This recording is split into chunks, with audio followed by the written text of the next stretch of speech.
Religion, le pape Léon XIV lance un appel à la paix au Soudan et en Tanzanie. Le pape Léon XIV a lancé un nouvel appel poignant pour la paix en Afrique le dimanche 2 novembre 2025 depuis le cœur du Vatican. Avec une émotion palpable, le souverain pontife a exigé un cessez-le-feu immédiat au Soudan et a fermement condamné la vague de violence en Tanzanie. Au Soudan, il a ciblé la tragédie en cours dans le nord du Darfour et notamment la ville d'El Fasher, devenue le théâtre d'affrontements sanglants entre les forces gouvernementales et les paramilitaires. Écoutons le vibrant plaidoyer du Saint-Père en faveur d'un arrêt des hostilités. Con grande dolore seguo le tragiche notizie che giungono. C'est avec une grande tristesse que je suis les nouvelles tragiques en provenance du Soudan, en particulier d'El Fasher, dans la région tourmentée du nord du Darfour.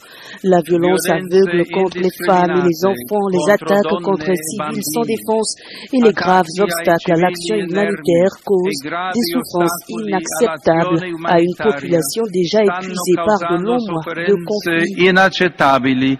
A una popolazione già stremata da lunghi mesi di conflitto.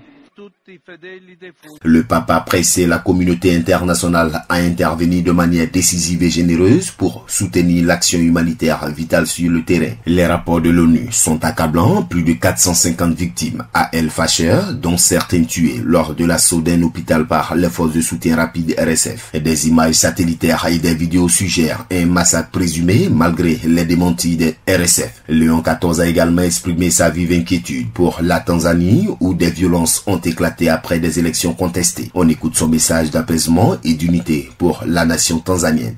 Prions aussi pour la Tanzanie, où après les récentes élections, des affrontements ont éclaté, faisant de nombreuses victimes. J'invite chacun à éviter toute forme de violence et à suivre la voie du dialogue.